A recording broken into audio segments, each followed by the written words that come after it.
Here we go.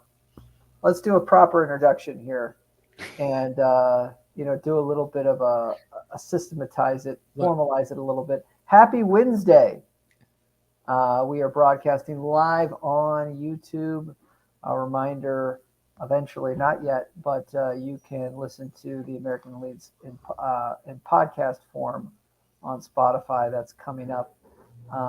Don't forget to like and subscribe. Why? Because, as I always say, the algorithm finds you again. There's lots of small content creators that are not popping up in my feed, and that's because sometimes I don't always like and subscribe to their stuff. So if you want to find us again, like, subscribe, comment, engage with the Smash the content. buttons. Smash it. Smash, Smash. smash the Smash the buttons, buttons. like the smash, as I always Why say. can't anybody just press the button gently? You No, you know? gotta smash them. Yeah, Why, you gotta smash why it. isn't going to smash Yeah. things? Yeah, press the button lightly with your mouse. Yeah. Um, However you do it, I appreciate it, and I appreciate you being here. And we have Michael and Jeer uh, live and in house today, and we're just going to go through. I sent out a list of topics. Well, first of all, how are you gentlemen doing? Go ahead, Jer. Oh, thanks, Michael. I'm good. Yeah, good. Really busy work day today and stuff. But yeah, I'm really good. Looking forward to this. Good, Michael. Yeah, same here. We just had a really great thunderstorm roll through with hail and everything. So, but I'm glad I didn't lose any power or anything. So we're good to go. Connection's strong. All the lights are still working. So Oh, I'm very happy. good. Um, Jeer, is it still really hot out there? Out No, in the Okay, no, no, it's cooled down. it went away pretty quickly. It does. It's like, it's really hot. And then we're not able for it. And then a day later, like I had a jumper on me today and a jacket. And you're like, it's cold again. It's like 59 degrees currently here. Last week it was 87. And it just goes Yeah, bang, boom. So yeah, we don't get smoking. heat for long. Yeah. Do you get snow a lot? You know, We have this really crappy yeah, climate where it's too warm for proper snow, so we get slush and no one likes slush, and then it's too cold for proper heat, so we get little heat waves that we're not capable of withstanding. So we have I always say Irish people have a monopoly on begrudgery, where we're programmed to be most of the time unimpressed with things. yeah. Well, here we get a lot of snow. I don't know about you, Michael, but we get hammered with snow off of Lake Ontario, which separates Michael and I, which is this massive. If you were to look across the lake, I mean, it would look like the ocean. Um, and we get lake effect that essentially, I'm not a meteorologist, but essentially the moisture that's created off of the Great Lakes gets really dumped on upstate New York. So we do get a lot of snow, specifically in January and February. Michael, do you get snow? We get a lot, but you get way more. But generally, because well, just as the way that the prevailing winds are from the northwest, mostly, most of the stuff, the lake effect snow from Lake Ontario goes your way instead of my way. Yes. So yeah, we always we get lots of snow, but then we always look down at like Buffalo or whatever with pity. Like, well, you Yeah. guys got a lot more than we did, and I guess you do too out where you are as well, more central. Oh yeah, yeah. There's times where you approach the car. There's at least 1 or 2 weeks where you'll approach the car in the winter if you're not lucky enough to have a garage, and literally the only thing sticking out is the antenna, The antenna, yeah, it's just and a you're big just pile. like, I don't know, I have to get to work in this, but Always see uh, those videos of people in like Rochester stuff, like opening their door to their house and just a wall of snow greeting them in front Yes. of the doorway. yeah, Yeah, it can we don't happen. we don't usually get it that bad here. Every once in a while we do, but we do get a lot of snow. It usually snows at least once or twice a week here. That's the Well, world we're giving you a massive nope to whatever you had Yeah, planned for the day. You open the door and just snow. Nope. yeah, Okay, close the door back in. yeah. well, we're all hardened Northerners, Yeah. so we have that in common. But let's go ahead and get into Leeds United, and I wanted to kind of start with putting a bow on the Southampton game, and then we'll just move forward from there. But um, Jesse Marsch, uh, what do we think happened? And I put in there fair and balanced. Hmm. And what I mean by that is we gave him praise last week for the sub or the from sorry week one for the subs. we have to be critical of him for week 2 about how he didn't utilize the subs. I also said in a couple other podcasts that I did on my channel that it was almost like a mini halftime, this water break. And I think the actual halftime, Jesse Marsch got it right. I thought the team looked better in the second half, and then they immediately started to getting passive, and then this little mini halftime session water break, Hassan Hoodle outcoached him, whatever tactics just didn't match the team. So what do you think happened after processing the game? What do you think happened in the last 30 minutes, and what do you think what do you think of Jesse Marsch? And we'll go left to right on my screen. We'll start with Michael and then go to Jir. Sure. So I think there were sort of two things that happened in that second half after we took the lead. One of them was a bit curious based on Jesse Marsch's comments from previously and also how he responded the week before. The other one, I guess, was just a tactical thing, which, I mean, maybe just a learning experience, in this league that you can't really sit back necessarily and expect the result to be saved. So the weird part was, of course, the lack of subs. He talked about, through the week about, being at one point in time, a hot weather manager, right? In North America, we were just talking about the weather here. We were talking about the snow, but it also gets very, very hot here in the summer. Like, it's a real 4-season area over here. So, he talked about being able to manage that. He's talked about liking having 5 substitutions previously when that became a thing, when they made that announcement. He said, "Oh, that's good. He likes that," which I thought was also curious because I think it really sort of advantages the teams with bigger squads than what we have. But that's cool. If that's what he likes, that's what he likes. So why he chose not to use the subs strategically, why he held on for so long, I don't really think he's answered that question, but why he did that. The other aspect of it was just, as I mentioned, the tactical side of things. He sort of went to that 5 at the back. It looked like he was shifting Harrison to sort of more of a wingback role. I don't think going that route was necessarily the way to go. I think we needed more control in midfield. I guess the subs would have helped with that, given how tired everyone was. And Roca doesn't quite seem like he's up to a full 90 minutes yet, which is understandable. He's learning to cope with this, with this division and in the heat and everything else as well. But I feel like it was the wrong way to go tactically at that point in time. And it was also, the wrong way to go in terms of not bringing subs on. What do you think, Jer? Yeah, go ahead, Jer. Yeah, it's couldn't disagree with anything you said, Michael. The interesting thing is the comments leading up to the game. That was the term "making a rod for your own back" kind of struck me. Of, you've gone out of your way to make a point of saying, I know what it takes to manage in heat. I was very successful with it in New York. Great, because it's going to be hot. I think there was maybe a piece where he thought, 2-0 up, water break, we can manage this out, maybe save Sinistera's legs for next week, give him another week in his recovery, maybe give Forshaw another week in his recovery. We don't have to use these guys, and we can, bring fresh players in against Chelsea next week and maybe change up what I think he might have been thinking ahead to the Chelsea game, which is, as a coach, is a terrible idea to focus on the game upcoming, focus on the one that you're in now. And I agree with you on Roca as well. I think he was excellent. And his stats from the weekend and his forward passes and how many chances he creates are outstanding. But he's got 60 minutes in his locker. He hasn't played first team in nearly 2 years on a regular basis. So, and again, Alex, what you said, he got the changes perfect last week.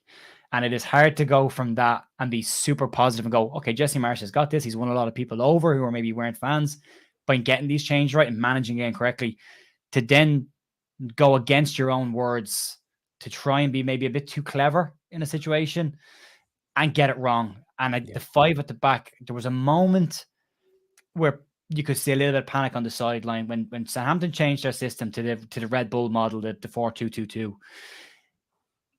You could see Jesse Marsch on the sideline screaming at the players, 4-2-2-2-2. He kept doing this at them to try and get them to change. And it seemed to end up in a 5 with Harrison, who was out on his feet at that point, playing left back. And I think that's ultimately what we got caught for the second goal on, was just players not knowing they're supposed to be. We chatted earlier on Twitter about it, where when the ball was out on the right hand side, it comes in from Christensen's side. I know there's criticism of Christensen, but Llorente makes this crazy run out of nowhere across the box, out of position, across to the near post. Yeah.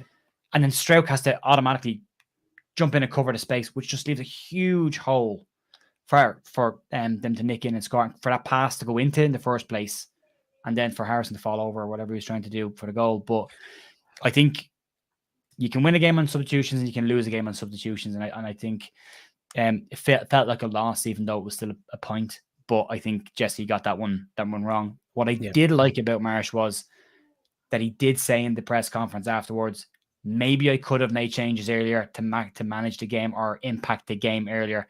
And what I've liked about Marsch so far is he seems to learn from his own mistakes. Last year with the lack of width, then the last 2 games he went wide. So I'm hopeful that he's learned from that. We didn't lose 3 points. We still got a point out of that game, so I'm still trying to be slightly positive about it. But I think definitely the substitutions were a massive factor in us not getting 3 points.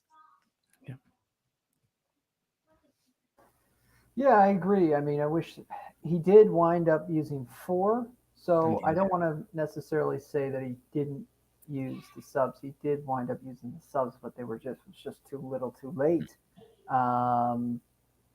And yeah, so that was just disappointing. And I think he got the formation wrong. The communication was wrong. And I think game management is something good that Jesse brings to Leeds United.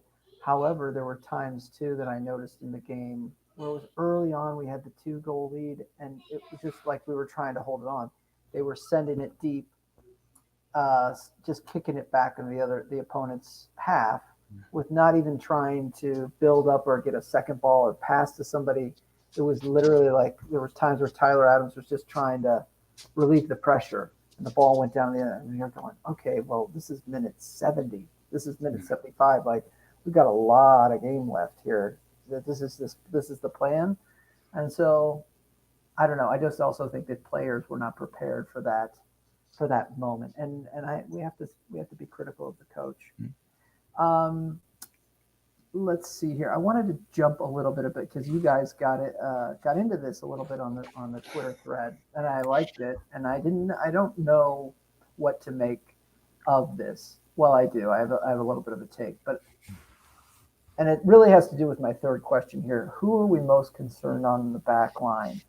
And why I say this is I rate all of the players on the back line. I rate Pascal.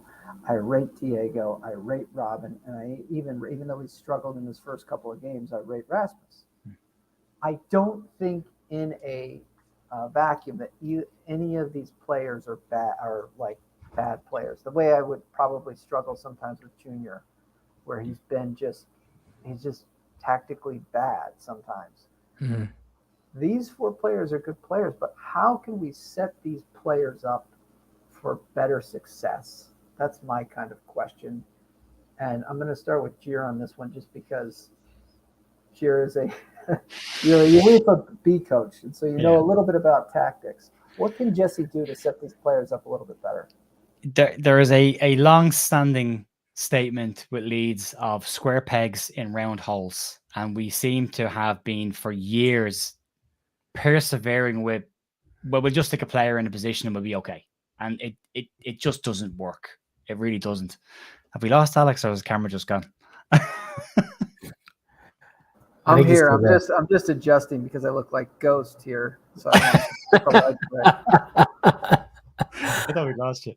I think balance is important, and I think having the right players in the right positions and natural players in natural positions. Like in an ideal world, if you're playing a back 4, you want a left back who's a natural left back, a left-footed centre half on the left hand side, a right-footed centre half on the right hand side, and a right back.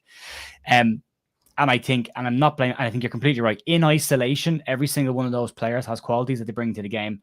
And again, I think Michael shared it with his goal or the score one that had the best team in Europe at the weekend, and Struijk was sitting there at left back. So clearly he's done some things right.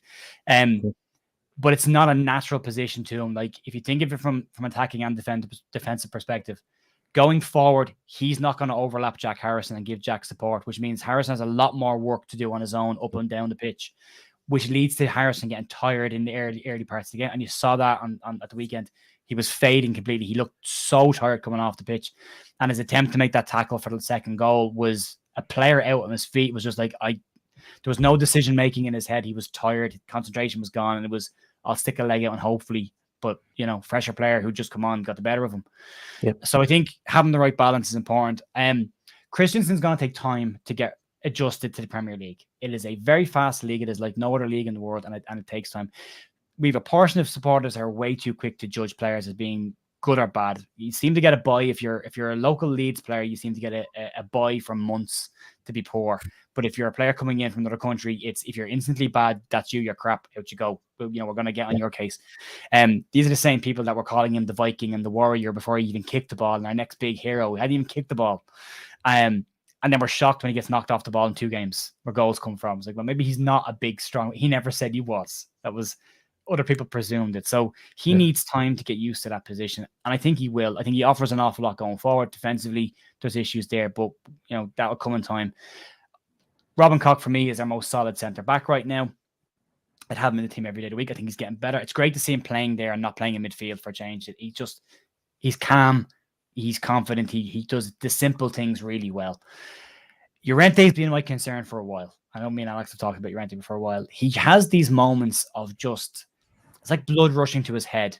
And he does these rash things where he runs out of position or he overcarries the ball and sometimes he gets away with it. But when he doesn't get away with it, it's highlighted and causes major problems. And if anyone is watching this and this is where my fault is at the goal, not the ball from the right-hand side or from their left, their right-hand side. Watch Llorente's movement as that ball gets played inside and watch the hole that he left behind him and then watch where the pass goes 2 steps later. Had he stayed where he was, he cleans that ball up all day long. There's a thing with coaches that you're told as defenders, never give up the middle of the goal. There should always be one centre-half still in the middle of the goal, and we completely evacuated the middle of the box. He is my concern. When he plays well, he can be phenomenal. But when he is a little bit rash or when we're under a bit of pressure, he has these little moments where he makes a mistake. Stroke, for me, is going to be one of our first-choice centre-halves in the next 2 or 3 years. He's not a natural left-back, but he still had a really good game. I wouldn't have faulted him for anything that went wrong in the game. I thought he was fine. Maybe a natural left-back stays in his position, even if the centre-half gets pulled out and looks after the winger. But I wouldn't blame any individual for the goal that we conceded. I would say there's a series of errors from the right-hand side all the way across the back that lead to the goal. But you've got to have natural players in natural positions. I think it's a big mistake if we don't sign a left-back. I think even as just cover, I think we need to look. I mean, I know Leo Held has been there, McCarron have played in there for them 21s. But whatever about a striker. And at the weekend, we showed we probably didn't need a striker. I have my own opinions on that. But we need to get a left-back in the next 2 weeks for me, even if it's a second-choice left-back. I know Kai Wagner's been talked about an awful lot. Be a decent player to bring in. He's coming in halfway through a season. His match fitness is already there. He's fully up to speed. He understands Marsch plays a very American system. He understands that. Easy one to fix. But yeah, that's a very long answer to a very short question, Alex. But Llorente is the main one that I'm worried about. Michael? Yeah, the square pegs and round holes thing is absolutely correct for me. I think, like I said in our Twitter chat, I think you can hold both things true at the same time, that Strauch has done a very good job filling in at left back, but that we still need a left back. And the example for me is just what Jared's highlighted previously, which was Harrison was out on his feet and there he is trying to cover that position. If we had someone who was actually a left back playing left back, that wouldn't have needed to happen. We would have had someone there doing it. And perhaps Strauch is still there, covering it as a center back. If we are going 5 at the back or we're using 3 center backs, whatever the case is, if we have a specialist left back there, that probably doesn't happen. So I think it's absolutely critical that we get one, because we're trying to, just put people to fill in those positions who aren't specialists there. And as the game wears on and as they get tired, they're going to start to falter like they would in any position, but they're even more so probably in a position that they're not used to. Because the concentration level has to be that much higher, right? To be able to do a job that isn't actually your natural or normal job. So I think that is absolutely critical for me. And as I've said before, I think filling in the left back may be the most critical role that we need to do right now, because I don't believe that Junior Firpo's fitness is enough for us to be able to say, yeah, okay, no, we've got that covered. When he comes back, it'll be fine. There's absolutely nothing in the last year and a bit of having him in the team that indicates that that's the case. Yeah.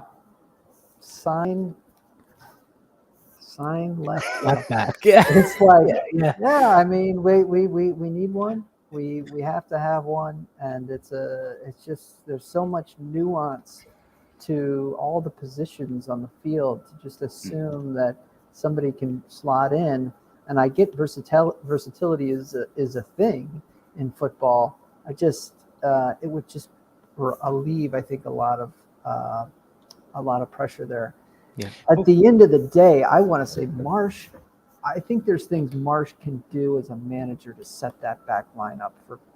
I don't think we need to close up shop, quote unquote, set the park the bus. But I think there's things moving backwards a couple yards, things like this that could set the team up for success and still be dangerous moving forward. Look, I mean, we're going to challenge, and we'll get into a little bit of that. What were you going to say? I'm gonna say something similar to what you just said there about Marsch setting that back line up. And what was interesting was into the first year of Bielsa, when we were winning a game, we kept going to try and win the game, and sometimes we got caught.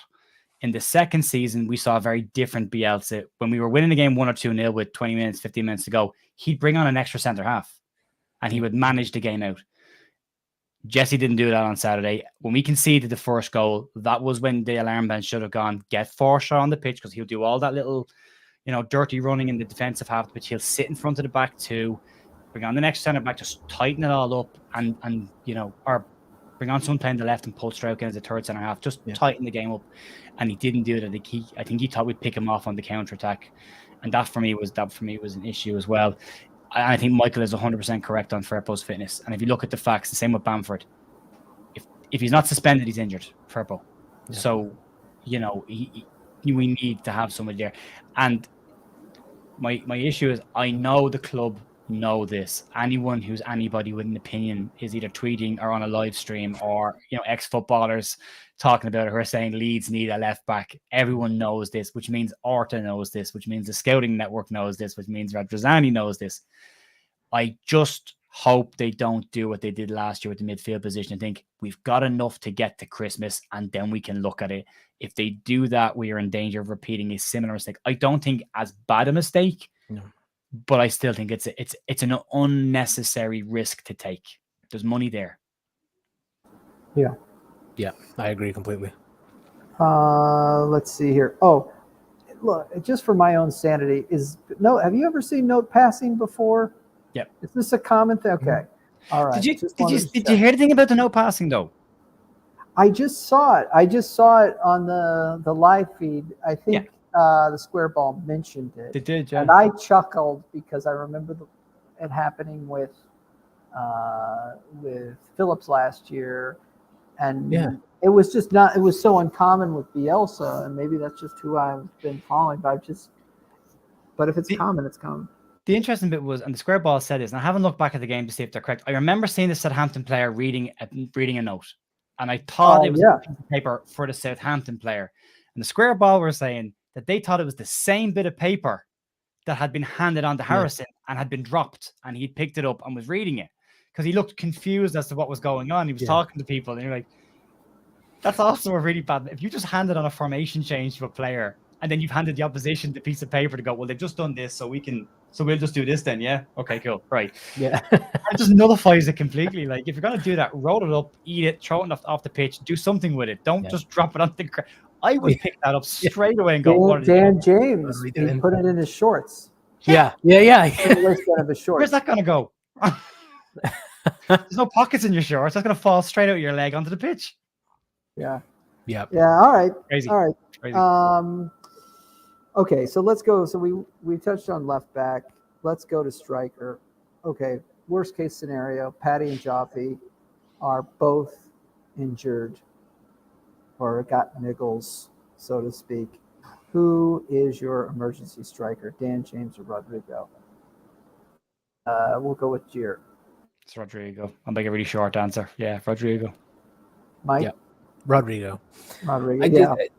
Dan James really didn't offer us anything there last year. I think, or last season. I think Dan James might be an option there to run at tired legs at the end of a match, but not as a fill-in at the beginning of a game or after 20 minutes if someone goes off injured. Like it's not going to work. He doesn't have the physicality to deal with it, and I don't think he has he's got the speed, but he certainly doesn't have the movement of a striker. I don't think he knows where a striker needs to be necessarily, or doesn't do that naturally. Could it be molded into that in time? Maybe, but there's nothing that indicates right now that he's a striker or striker material. Again, I think the best role for him is as a sub. Yeah, I don't think he's interested in all that nuance. Of how to be a striker and all that stuff. I don't think so either. Plugging a hole. I agree with Rodrigo as well. Yeah. What will you do if Dan James is a striker? How about that? Play differently. Like we can't go big, long, direct. And we are playing direct. Like we are playing with a more direct system than we played before.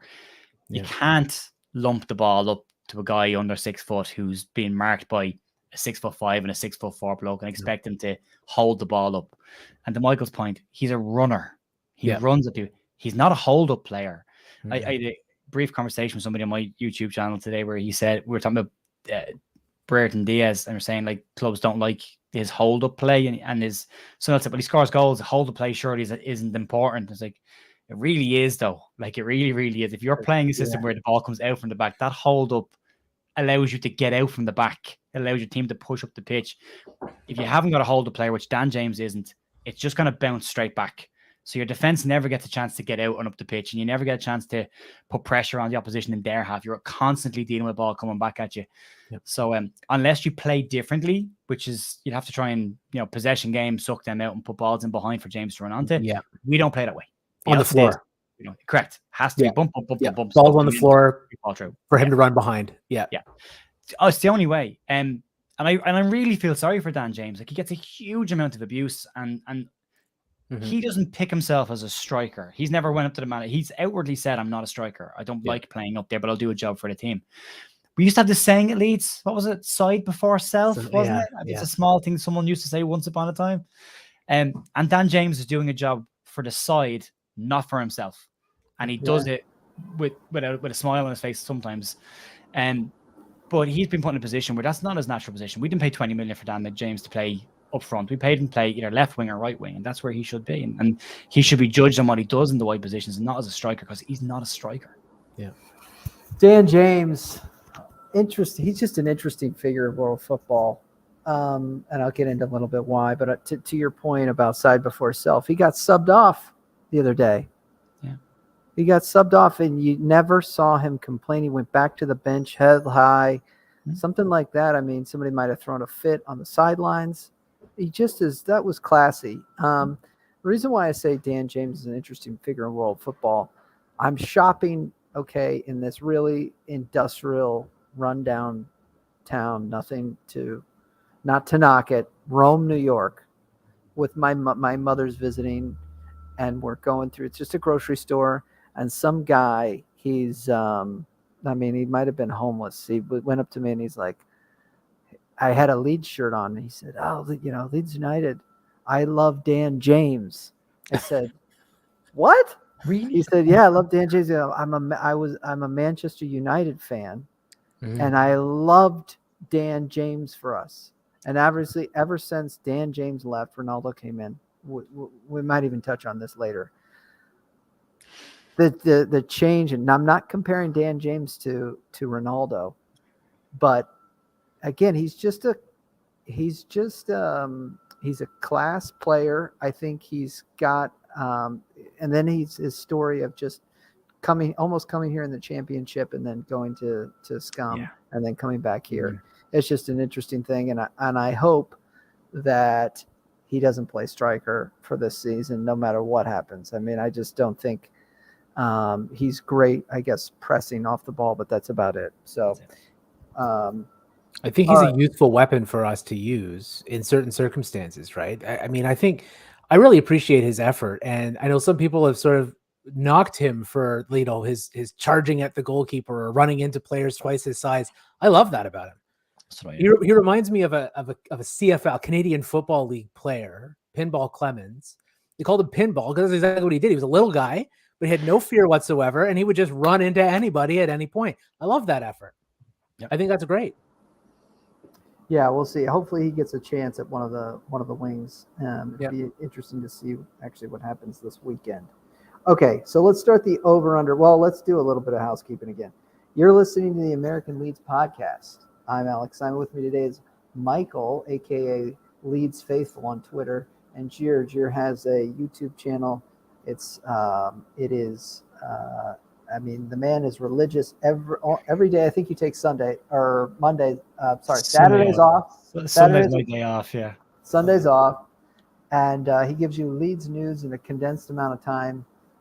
It's Leeds United, The View. You can find him on YouTube. You can find him on Twitter and Instagram. It's IGear Lynch is his handle.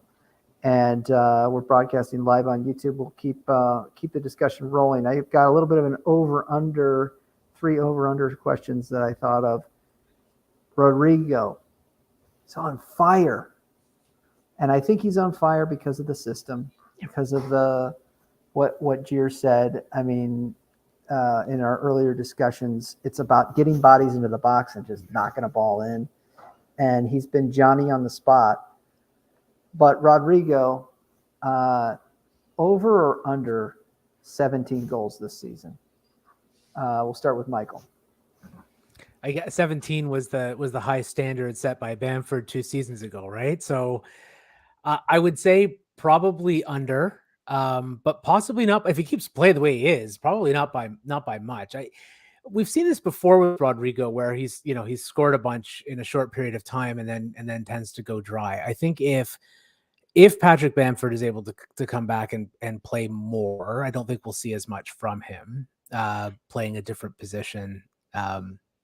Where he is right now, I think it's suiting him, and he's sort of on a bit of a hot streak. I don't know if it'll last necessarily. I don't think the history that we have with him will show that it's something that's going to last. I would say under, but just.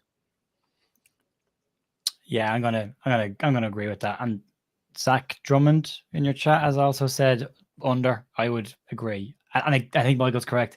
It all depends on Bamford. If Bamford gets back and gets a run of games, Rodrigo is not playing as the most advanced player. He'll play in the 10. He's less effective. I like seeing him playing in the 9. I think the runs he makes are very, very good. There was some guy on Twitter today did an analysis of a couple of games last year where they showed a ball out wide and nobody in the box, and then a couple of seconds later, Rodrigo goal, and it was showing that movement that he makes, those late runs into the box or across the front of defenders. So I like Rodrigo, and I think if we're going to use him, we should use him as a striker. If we're playing the 4-2-2-2, he should be in the 2 with Bamford. If we're not, I wouldn't have him in the team. I'd have somebody else playing in the 10, Aronson maybe, or Harrison, and take him out of it. But it all depends on Bamford. And and Bamford is going through that run of, I've been out for a long time, and now I'm just going to keep picking up soft tissue injuries one after the other. I want to say that as well real quick, because somebody had said this about he's injury prone. They're not injury prone. When you've got a serious injury that requires surgery and you've been out for an extended period of time, coming back, you pick up calf strains, ankle rolls, hamstring strains, groin strains. They're all soft tissue because you haven't done that kind of running that you do in a match. You don't do that in training. You train it slightly different. You protect yourself. In a matches, you go full out, and Bamford goes full out when he's running. And that's how he pulls these little niggles. So he's going to have them for a while until he gets up to full speed. Until he gets 100% match fit, he's going to have niggles. So this is where I sit on the fence of, do we need another striker or not? Because I think if he is fit and Rodrigo's playing well in there, and you've got Joffrey as well, I don't think we need one right now. The issue is going to be, do we believe we're going to get 15, 20 games out of Bamford this season? I don't think we will. I hope I'm wrong. Yeah.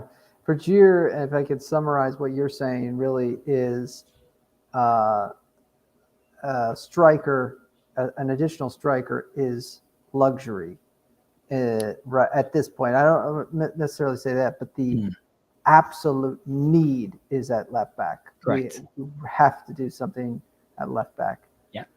I'm going to say under for Rodrigo, 17 goals. But I think he's obviously got a great chance at double digits. If he does get to 15, 16, 17 goals, that might help the narrative a little bit about being the highest paid, biggest transfer fee in club history. Yeah. So it also ends the striker conversation. He scores against Chelsea at the weekend. We're not talking about a striker going as deadline day. If he keeps scoring, we get a positive result at the weekend, a draw, or even if it's I thought he looked good in the first season that Bielsa. I mean, I thought he was probably going to be brought in as a striker. I think some people looked at him in Spain, and he was playing as a 10 in Spain before we brought him in. But he was, marketed as Spain's 9. Spain's number 9. Played as Spain's 9. And when I can't remember, but I don't think Bamford had a niggle. I think he just was trying to give Rodrigo more time as the 9. He looked great. He destroyed Burnley. The 2 goals he got against Burnley were fantastic. He looked. That was like, this is the guy we bought. This is it. But again, he's been played as a 10, and I don't think he's a 10. He gives the ball away too easily for me sometimes to play in a 10. I think as a striker, strikers lose the ball. They're always, because they're trying to get facing goals. They lose balls. I was a striker, and I got given out to an awful lot for losing the ball in areas. So, again, same as James. He's a natural striker. That's his position. That's where he should play. James is a winger. That's the position he should play. Yep. Expecting things from them, expecting a quality number 10 performance from a guy who's a number 9, you're not going to get it. Expecting a number 9 performance from a right winger, you're not going to get it. You're setting yourself up for failure. But I'm delighted he's doing as well as he is right now. He needed this for his own confidence to prove that he could still do it at this level, and I think he needed to maybe quieten a few people down that were on his back. Yeah, and you can see that even just from the passion that he shows after he scored the first goal that he scored in the season, where he was absolutely just giving it. Yeah, the second one too, and then the third one, it was almost like you see the weight melting off his shoulders. He was so happy doing that dance stuff. Like I think he's really feeling it now, and the monkey is coming off his back, and hopefully that does allow him to sort of kick on now and sort of be the attacking player that we all hoped that he was, and that he probably is capable of being, but just hasn't been able to so far until now, apparently. Here's a question. If Bamford is fit for Saturday and Gelhardt's fit, which apparently they should be because they're both trained this week, would you start Rodrigo as a number 9? Or would you bring Bamford straight back in? Given that he's now got 2 goals in that game, won this first, would you bring him back in? Or would you bring Bamford back in, or would you leave Rodrigo in the number 9? Yeah, it's a really good question. So for me, I think we still have to be a little bit careful with Bamford. Obviously, he's still breaking down a little bit. It's not serious, but I certainly don't think that we can go in thinking that he's a player that we can play for most of a match. I mean, maybe he's good for a half right now. I would consider maybe starting Rodrigo and then seeing how things are going at halftime. Yeah, I start Rodrigo and Bamford, right? Is that a possibility? Yeah, you can do both. I'm doing that. This is your team now, Alex. You can pick who you want. The only reason I do that is because Patty has been wearing the armband. Yeah. They both have. That's true. Oh, yes. Okay. Rodrigo did after Bamford. That's right. Look, if you can play them both, that's fine. But again, I would just be very careful with Bamford and consider only a half for him at this point, just because we've seen him trying to make comebacks and then breaking down early. We don't want to keep that vicious cycle going. If we can give him more time, I do kind of want to see him against Chelsea because it's former club. He scored against them before. He seems to really get up for games like that. But I don't want to put too much on him and think that he's going to be out there even for 70 or 75. Like that's probably too much time. And I don't think 60 minutes tops for him, I think, if he is fit. I don't think we need to. That's the thing. I mean, we weren't winning the game when he went off on Saturday. The goals came in the second half when he wasn't on the pitch. So we know we can score goals when he's not there. We're not in the position we were at the back end of last season where we need to rush him back in because that's right. Jesus, we need something. We got to get him back in. We need goals here. Well, I don't think we're in that position. And I would same with you, Michael. I think I would leave him on the bench and bring him on as an impact and maybe last 25, 20 minutes. If you need a goal, you can bring him on. If you want to bring him on and hold the ball, you can do that for you. You can run the corners and run the channels. You can bring him in there to do that. So it's a nice headache to have, though, isn't it? Like to have options finally. Yeah, it is. Yeah, absolutely. Yeah.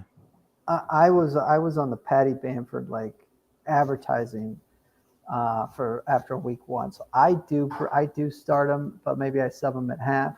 Mhm. I do think his movement is something that nobody else brings. Yep. The whole team was off in the first half. Rodrigo got passed the ball from Aronson at minute 5, and he completely bottled it. And it was like, wake up, wakey, wakey. What's going on here? Like, Rodrigo didn't look like dialed in the first half. He looked dialed in the first 20 minutes of the second half. But I don't know. We'll see how it continues to evolve. Speaking of Patrick Bamford, over under 20 games that he will start this season. Go ahead, Cheer. I'm going to try and be positive and say over 20 games. I'm going to give him the benefit of the doubt. They won't be 20 starts, but 20 games. Okay. All right. Michael. I would go over 20 games that he features in, but Wow. I don't know. It's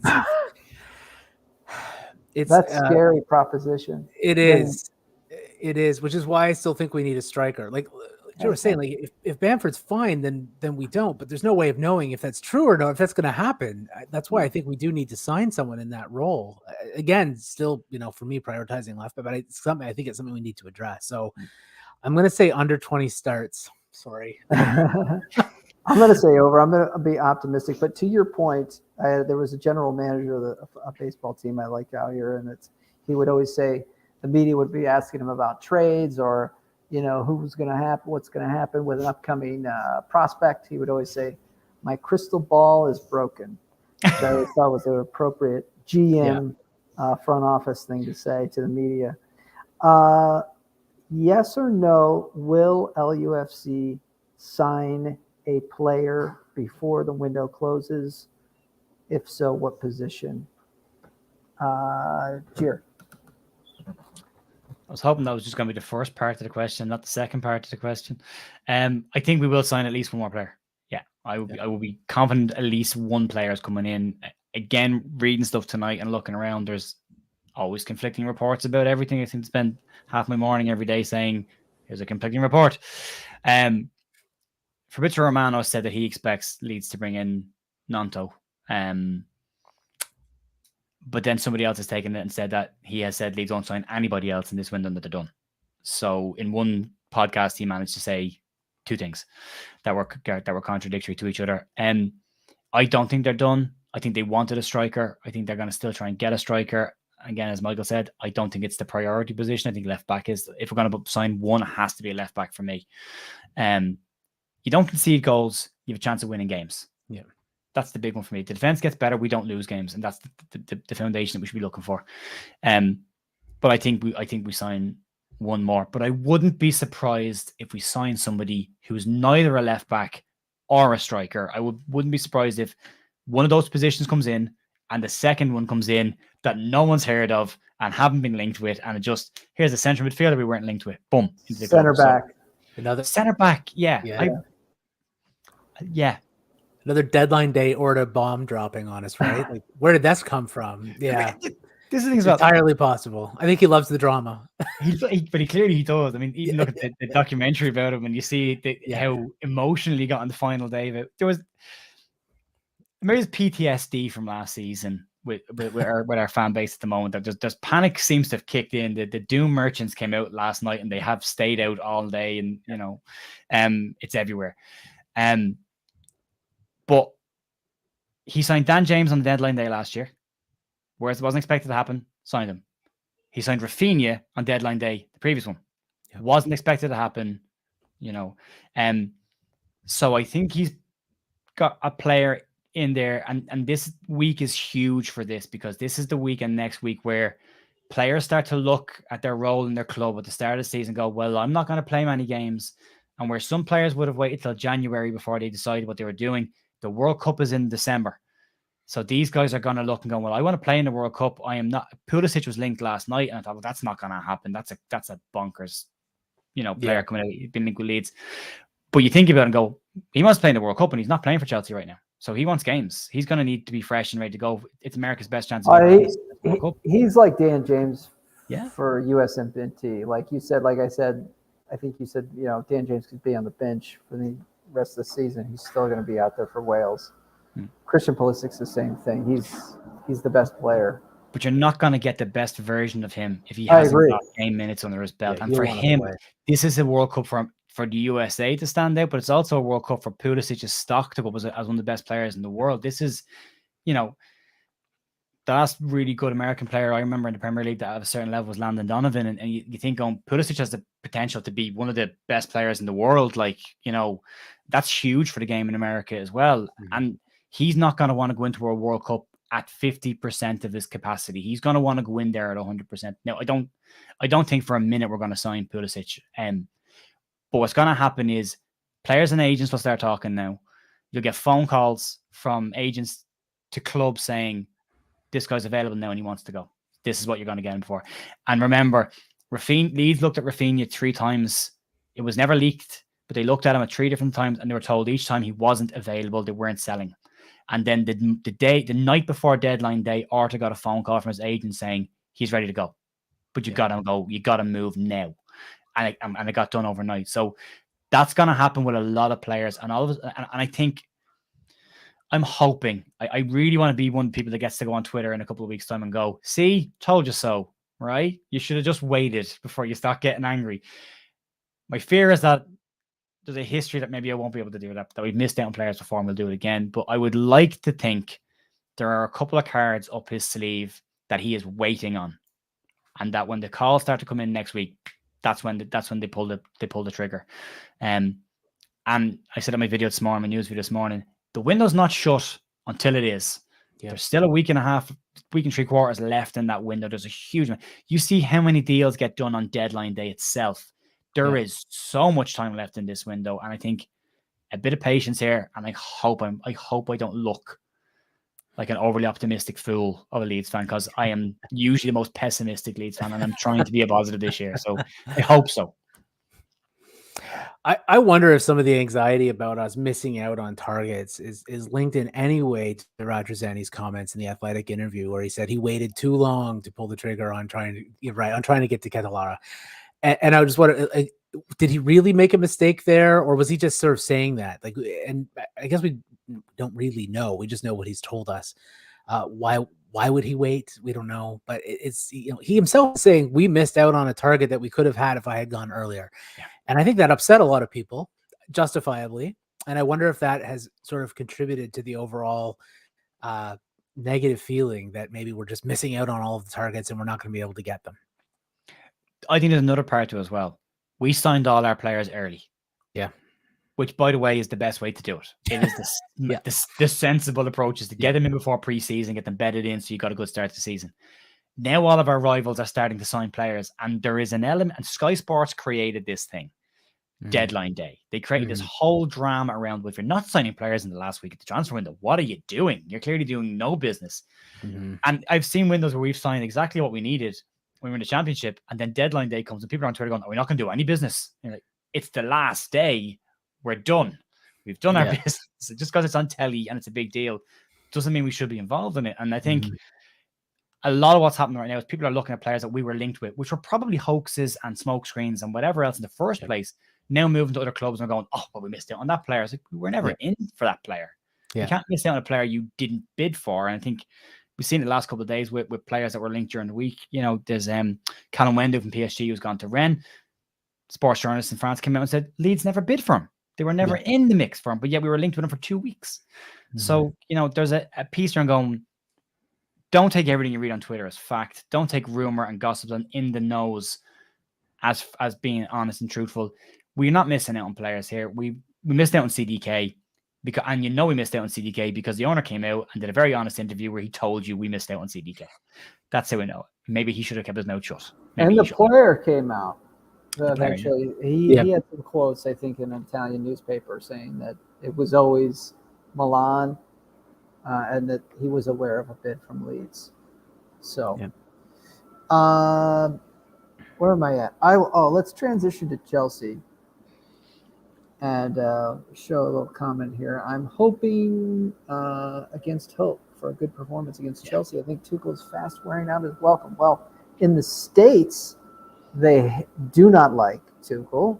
And they do not like him because he's currently benching our best player in Christian Pulisic. I don't know if the Chelsea faithful in London don't like him. But I was listening to a podcast and they were talking about what Chelsea did in the Tottenham game, and they play very narrow front three and they have very athletic fullbacks. This is the weakness of Leeds United. Cucurella, Reece James are incredible. I watched them in that game. Cucurella, I know he's got long hair. He came out, I saw a headline today that he's not cutting his hair. If I had hair, I wouldn't cut it either. Wow, that is hair. Those are some locks. But how do you think the Chelsea game will go, and how do you think Marsch will set up? We'll start with Michael and then go to Gier. We'll take it from there. Sure. Well, Chelsea have, for me, some of the best wing backs, fullbacks in the world, especially with Reece James. I don't know if you saw that absolutely delicious cross that he made on the weekend. I really liked it. I liked him the first time we played him. The first time we played Chelsea, he stood out as he locked down Rafinha and he bullied, because they would switch in that game. They switched a lot, and he bullied. I don't know, overused word, but he was very good against Jack Harrison. Yeah, I think as he's developing, I would put him over Trent Alexander-Arnold even, just because I think he offers more defensively than Trent does. But maybe not quite as much going forward as Trent does, but I think he offers more defensively. He's just an excellent player. He's a goal threat. He's an assist threat. He's a big lad. He can bully people off the ball. He can run for ages. He can defend. I think we know that our weaknesses are going to be switch balls and wing play. And I think they've got some of the best in the business to be able to do that. Even if they are playing a more narrow front three, I think the wing backs are going to be real problems for us. That said, I don't necessarily expect this to be a bad result. I don't think that we're going to get overrun. I don't think we're going to have a blowout like we had in some of the games last season. So it's not going to be 7-0. No, I don't. Listen, I don't even necessarily think we're going to lose. I think we have every opportunity to get something out of this game. I don't think we're going to win necessarily, but I think there's an opportunity for us to at least get something out of it. Chelsea they don't look to be at their absolute best right now. I think there are some weaknesses there. I don't know to your earlier question about whether or not the fans are getting sick and tired of Tuchel.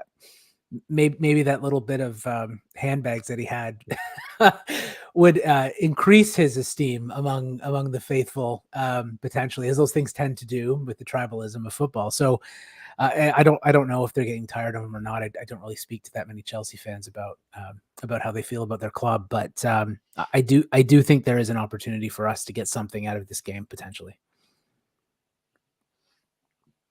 I try not to talk to Chelsea fans at all, Michael, if I can help it. Yeah. I think you're dead right. I was looking at a comment. He was benching Aronson. I'm just reading the chat. That's a joke. I think it's a joke. Yeah, I think that's a joke. Right. Yeah, along with did we want Neymar not on your best day? Would it take Neymar with his antics at the moment over in France? There was a comment there that I saw that I was going to comment on because that's what I agree with, and it was Sterling up against Rasmus. That terrifies me at the moment, just because of his movement. Now, I don't think this is the one where Christensen will not get bullied off the ball because Sterling falls over with the slightest breeze. But I do think the wide players, and it's a contradiction here. I think our best chances of getting goals will be getting balls wide and bodies in the box. And I think Chelsea's best chance of getting goals will be getting bodies wide and getting players wide and bodies in the box. I think we're more fragile when the ball is out wide. That's the second goal again against Southampton. That is the worry for me against Chelsea, because Chelsea won't just go wide and cross the ball into the box. They will have players coming in at the edge of the box. They will have pullbacks. They will have short balls in. They will mix it up. You talked about Reece James and Cucurella. One scored, one got an assist. at the weekend. That's both your fullbacks, both involved in goals. And Cucurella has a wand of a left foot. And then you think what's behind him is Ben Chilwell. So even if he's not working, you bring Chilwell on, still one of the best left backs in England. The wider, we should go with a 3 at the back. We should, because they will go with 3 up front. We should balance that out, and we should go with wing backs. And I know Marsch can play that system if we want to. I know he's got a plan B and a plan C this year. He's talked about. So who would you put when you say 3 at the back? What would that look like? That would look like what? Diego Llorente in the middle, Cock, and then Llorente, Stroke. Cock, Llorente, Stroke. Okay. And then that creates the second problem, which is who the hell do you play left wing back? Possibly Harrison. You're not going to get the best from Harrison if you play him there as well. So there's having that lack of a left back is a problem.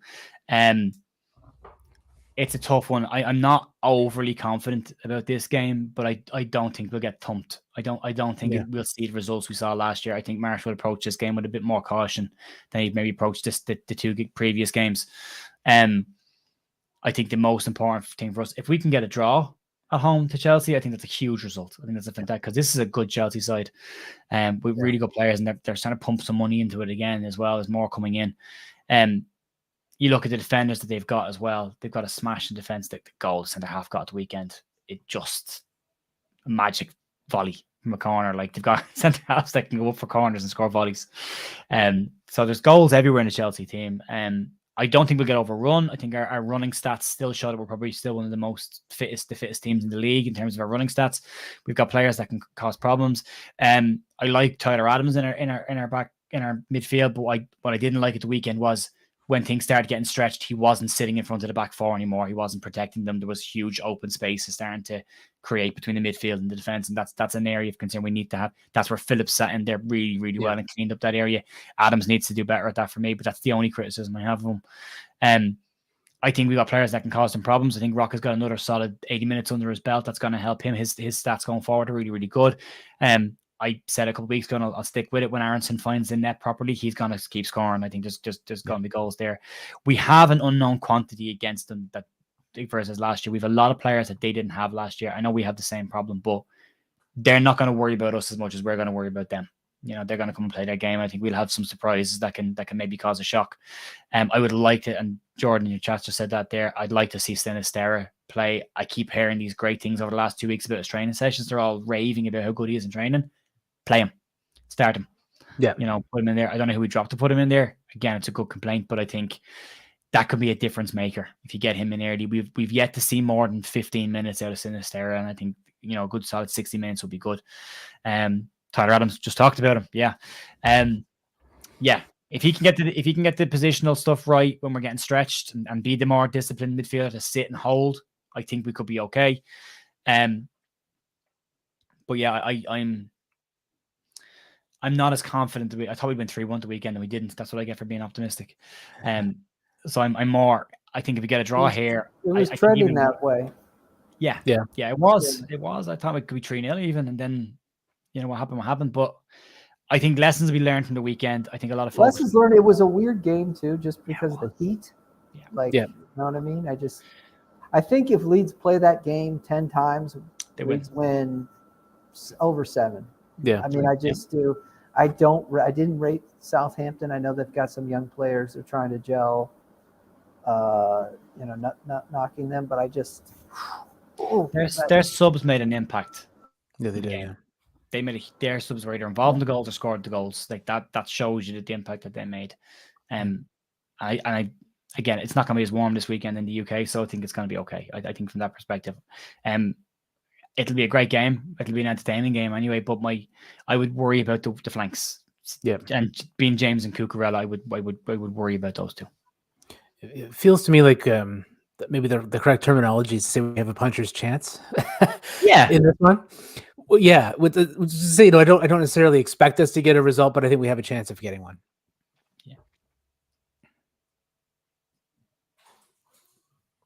Yeah, I agree. 100% agree.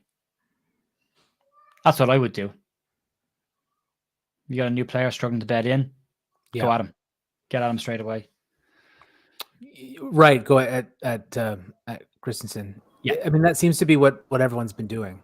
Most of the attacks have come down that way, or have been going past him with the switch ball afterward. Like it's that has been what teams have been doing. And I mean, Tuchel's a smart manager. He'll know that, and he'll do the same thing. And it has been I think that maybe part of the reason why it's been difficult for Christensen, just to bring it back to that conversation from the beginning. I don't think that there's going to be an issue with him long term. I think he will bed in just fine. I think he's got the skill set that we need to be, a good enough defender for what we're trying to be. In some ways, he's been a bit unlucky because he's been targeted, especially after that first game where Neto sort of pulled him over and he lost. Everyone's just been targeting him after that. I think most of the attacks have come down that side. I believe, anyway. Certainly, I don't have any stats to back that up in front of me, but it certainly seems that way watching the games. That most of the attacks have come down that side to try to exploit him. That's sort of a bit of a baptism of fire. Welcome to the Premier League, Rasmus Christensen. So as time goes on, I think it'll be less. But yeah, I agree. He'll probably be targeted again. Yeah, I agree with all that. I think we all agree too that Jesse Marsch will set the team up. It won't be plan A and plan A and plan A. There'll be a plan B and C hopefully in there. Whether that's executed or not remains to be seen.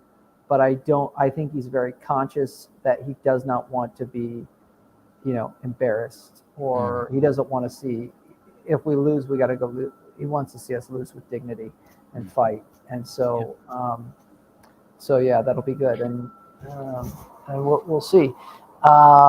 We won't play narrow anyway. We can't. Yeah. Can't play narrow in this game. Yeah. Yeah, I mean, to leave the fullback, the wing backs, the fullbacks out on islands with those players, and not only the wings, but the Chelsea's fullbacks that will do overlaps it'd be crazy. Yeah, we've got to defend a lot of flanks. crosses in the box. Yeah, we have to defend the flanks. Yeah, this time. So score predictions. We think we can get a result. I've heard that. But what I'll go out on a limb and go first here. I wish we were tighter at the back. That I've seen some tighter. I just wish I saw that a little bit more in the first two games. So obviously we'll concede. I'll go with a loss. I think we're going to lose 2. I'm hoping we'll lose 2-1. We'll concede a goal maybe just before halftime. I think we'll concede another goal. We might pull one back, but it'll be too late. So what do you guys think? Michael? Yeah. Like I said, I think we have a puncher's chance. I think we could get a result. I don't necessarily think that we will get a result. I think it's more likely that we won't get a result. While I think it is possible, I'm not going to go with the 2-1 though, because that just feels cheap. So I'm going to have to go with something else. 3-2 loss. 2-1 of my favorite scoreline for Leeds. Aronson might get one finally. Like he deserves one. Come on, he does. I don't like that cheap 2-1 comment, Michael. That's my favorite scoreline for Leeds. You nailed that one every week. I'm going for a 2-1 loss. So my concern is with Leeds, the current defense that we have, we concede. I think we're always likely to concede against everybody. And if we don't, it's a great day at the office. We should be celebrated. I'd like to think a 1-1 draw, but I think we'll lose 2-1. Slightly different to Alex. I think we'll concede early, and I think we'll concede late. I think there'll be a bit in the middle where we get comfortable again and adjust.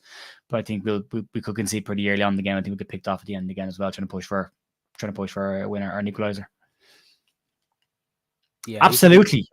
That has to be 100%. Of course, there has to be. Yeah. Is Tuchel not suspended for this game? I don't know how that works. He did get he got a red card. I don't know how that works. Straight red is an immediate 1 game, and then he has I think it's an immediate 1. Then you've got your disciplinary here, which he's been charged with misconduct. I was reading about it. They sit on the bench. They're not allowed to stand in the box. They're like still around the stadium. It's not like he's out of the stadium. Yeah, it's a touchline ban as opposed to a stadium ban. Mhm. Yeah, so I mean, he'll still be in charge of everything that's going on on the pitch. It's just going to be relayed a little bit slower, maybe. Will he be in like the Jesse's stands or antics. on the bench somewhere, like up with the subs? I think it's or behind them, isn't it? Best to sit Behind, yeah. behind them, yeah. Yeah. I like Jesse's touchline antics. I like a manager who looks like he really Yeah. gives a shit. Like I like that. I like a manager who's really invested in it and kicks the ball with the players. And probably because I'm an absolute lunatic on a sideline when I manage my team. But I like a manager who looks like he's invested in defending his team. And I actually really liked what Tuchel and Conte got into at the weekend, because it was two managers that really, really were having to battle themselves as well as their teams. And I like that about Marsch. Yep. I agree with that. I just want to say, Simon, we did answer this in the beginning of the episode. We do think he will learn from his mistakes, and obviously it didn't look good getting clipped up in the media, and Yeah. So I think it was just a weird game, and we mentioned earlier that out of 10 games, Leeds probably win 7 to. Somebody mentioned 9. I think we win that every day, only for the Heat. Yeah, I concur. I want to talk a little bit about Manchester United / Chum United, because it's just fascinating to me. And there's some legitimate concern. I don't know if it's people just going over the edge, but I'm fascinated by this because a lot of American media, American pundits, soccer pundits are saying that Manchester United is in real trouble. It could finish 10th or lower. I put out a poll. My audience is Leeds United fans. Which United will finish higher? 80% said Leeds. It's gotta be. The people have spoken. Leeds United will finish higher. No, but literally, what do you think will happen here? This is Michael. Yeah. This is the greatest moment in football history we are living right now. Right? I saw a picture of a guy on a cherry picker, you know, the lifts, with a paint roller, painting the front of the stadium with a roller. They had no industrial team in. They had no spray painter guys in. It was a hand roller on a cherry picker repainting the front of the stadium. And I just thought, this is fantastic. They are there's a saying in Ireland, when things are bad, paint the front door, right? Yeah. And that means essentially, if you're broke, you paint the front door, everyone thinks you've still got a few quid and everything's okay in your house. You're doing your house up, so you've obviously got a few quid. Manchester United are literally painting the front door, and they have no money. You've got Ronaldo, who apparently wants to get out of the club, and I love this. One of the most selfish players in the world is now showing that it's all about him, and his allegiance to Manchester United fans are turning on him now. Fantastic to see. It's a great day at the office. I like the fact that players are turning them down now, because if you were like, apparently they paid 150 million for Joe Felix today, and Atletico went no.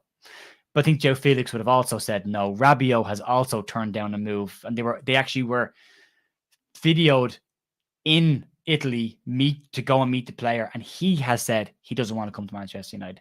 Like, if you're a top European player playing in the Champions League, the idea of dropping down to the Europa League isn't appealing. But dropping down to the Europa League with a club that can't sign players, are bottom of the league, having lost their first 2 games, and their star player wants to leave, that wouldn't fill you with confidence to go, yeah, I'll go and play there. You'd be going, well, they're in the Europa League this year. They've already lost 2 games, so they're not winning the title already. That's gone. That's done.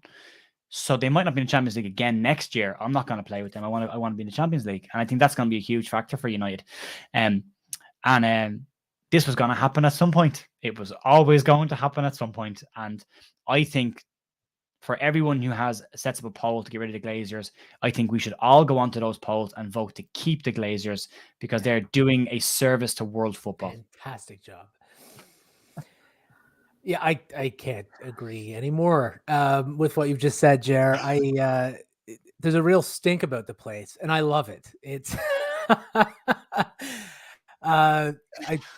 that painting story is hilarious, because there's been a lot of talk, even just people just keep throwing this in as like a throwaway line, right? Sort of like, and the stadium is falling apart, and so now they're painting it. That's fantastic. I'm so glad you shared that. Yeah, there is they're having difficulty playing, and it's not hard to see why players wouldn't go there. No one wants to take their money anymore, and that used to be the key to success. I mean, they had lots of money. They were the first huge global commercial club. They always had a lot of money to throw around. They built successful teams under Sir Alex Ferguson, but it was always backstopped by the fact that they had such a huge, commercial operation that allowed them to afford more than anyone else could, until the other teams started catching up right around the time that we went down. And since then, it's not been so easy for them. It feels like this has been coming for a long time. That said, I don't want to get too carried away with my excitement, because we've seen them have bad starts to the season before and end up getting it together by the end, because they do have still some quality players there, even amongst the squad that they have. If for some reason their manager is able to get them in gear, which is yet to be seen, they could end up doing certainly better than they have been so far, and sort of finishing in that top 6-7 range potentially. There's no reason why they shouldn't, given the squad that they have, aside from the fact that they have this real stink about the place, and when things are going wrong, they're really going wrong. Can I just share the screen for 2 seconds? I want to show you this if you haven't seen it. Share screen. Yeah. Let's see if we can get away with this, if it's going to work. There we go. That one. I don't know if this works. Yeah. There we go. Yep. That is 2 men on a cherry picker, hand painting a stadium. Richest club in the world at one point, folks. Fascinating. Contractor. Yeah. Interesting. Dave, you painted your house last week, didn't you? You're good with a roller. Do you fancy doing the stadium? We will see. I think I agree with you, Michael, that they've had bad starts before. There's something about this start, though, where it's really bad. Yeah. And the players look tuned out, and it's obviously not going to get. As a neutral, the next game is very interesting against Liverpool, 2 winless sides. You don't see that often. Long season to go. Not rooting for anybody in particular's demise, but let's just say it's a lot of fun. It is a lot to see this. I saw a tweet earlier. I think it was Kieran Maguire, Price of Football. I think it was him who tweeted something about if Manchester United fail to make the Champions League again, then Adidas is able to do a 30% drop on the amount of money they pay them as part of their contract for supplying their kits and training gear, which is something like £22 million or something. Like, it's an obscene amount of money that they're making, and a huge amount they're going to lose if they don't get into the Champions League. And it really doesn't look like they will. So it's just going to compound the misery there. And you got to know, finishing any less than 4th for them is an unmitigated disaster. And they've been living that for a while. To do that in successive seasons is unbelievable for them. That gap gets bigger. The longer you spend in Europa League, that gap gets bigger. And there's they have managed. My dad used to always say this about Manchester United. They have a fear factor over every team. Teams go to Manchester United, or Manchester United come to them.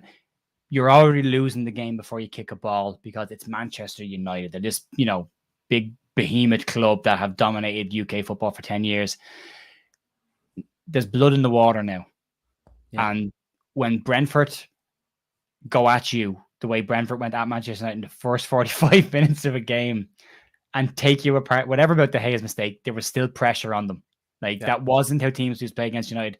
When Manchester United had the ball with their goalkeeper, teams backed off them and gave them their whole half to play and would engage them in our half. Teams are on top. And there was one point in the game where United set up with their centre halves went to the 18-yard line, the corner of the box. The fullbacks went high, and Ericsson dropped in. And Brentford just went, fine. And they just filled all that space that they left, and they went man to man across, and they had to kick the ball along. It was like, if it's going to be that easy to press you, every team is going to press them.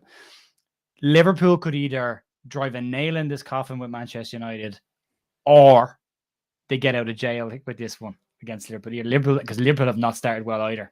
No, it's true. And they look tired already. They look really tired.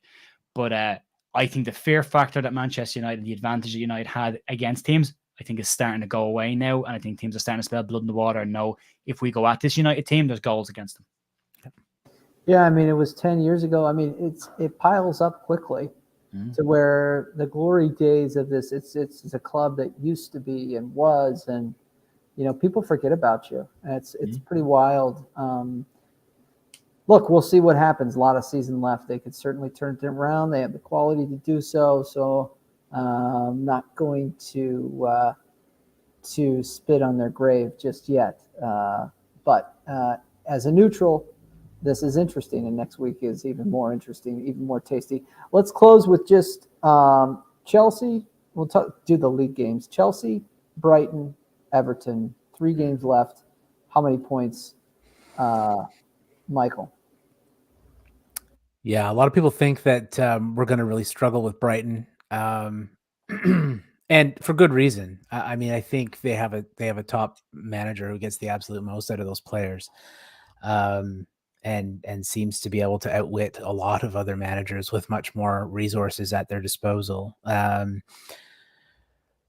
it's a difficult, it's an away match for us then, right, too. So we're going down to the South Coast again. Yeah, it's a tough one. So like I said, I don't think we win against Chelsea. I think we have a chance to, but I don't think we do. We might be able to nick a draw with Brighton. I wouldn't expect any more than that. I think that might be a tougher match for us than Chelsea, to be honest. Just it always seems to be for some reason. And I think we can beat Everton. So I'm going to say draw with Brighton, beating Everton. Did you include Brentford in that one? I didn't. Okay. We'll just do That's August. after, right? That's Yeah. after. We'll just do the August game. So you think 4. Jir? Yeah, I think we lose to Chelsea. I think we nick a point at Brighton, which I think is a good result away to Brighton. Is a point that we have not got a fantastic record down there. So I think that's a solid point against Brighton. And I think if we're going to be clear of the relegation zone, then we need to beat the teams that will probably be down there. And I think Everton will be down there, especially if Anthony Gordon leaves. That's a real problem for them. So I think we pick up 3 points against Everton. We have to pick up 3 points against Everton. And then this is a really good month. That's 8 points in the first month, which is I think the Opta stats said if you have 8 points in your first month, you have a 98% chance of surviving the Premier League. Obviously, we'll be the 2%, but, trying to be positive for a second, I think 4 points, point against Brighton, 3 points against Everton, add to the 4 points we've already got, and that's a really good start to the season. Yeah, I'll say 4. Jordan said 4. Zach said 4. I think we probably do lose hosting Chelsea. I think Barnsley's treated almost like a kind of a training. I don't want to say that bad, but I think he's going to be resting who he needs to rest. And I'd like a cup run at some point, Alex. I think we'd like to do something in a cup at some point. Yeah, I would too. At this point, I still think that there's importance on staying in the league, but we'll see how he handles it. I think he puts a lot of effort because now the narrative, if we don't get anything hosting Chelsea, the narrative just ratchets it up a little bit. A week goes by. A lot of emphasis will be on the Brighton game. If there's nothing, if we don't get a result at Brighton, the LUFC social media panic button across Twitter will be sounding alarms. I don't think it'll obviously be that bad, but I just don't want to see that happen. And then Everton becomes a huge game. So let's hope for results at Brighton. That's going to be a key match on the South Coast against Graham Potter, who's I think everybody has been rating as a good coach. Begrudgingly, he's a good coach. Begrudgingly. Yeah. All right. Excellent. You were listening to the Leeds United American Leeds podcast. With me today was Michael from, you can find him at Leeds Faithful on Twitter. Cheer. He hosts a YouTube channel, Leeds United The View. Daily content, everything that you need to know about LUFC that day.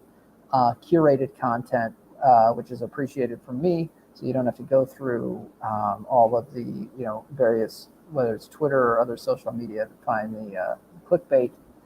And please smash the like the smash, all that stuff again, it's how small content creators will get back into your feed. And yeah, I'll see you guys on social media. And thanks so much for coming, everybody. Jordan and Zach, so much for giving the chat too. So, all right, night, everybody. Good night.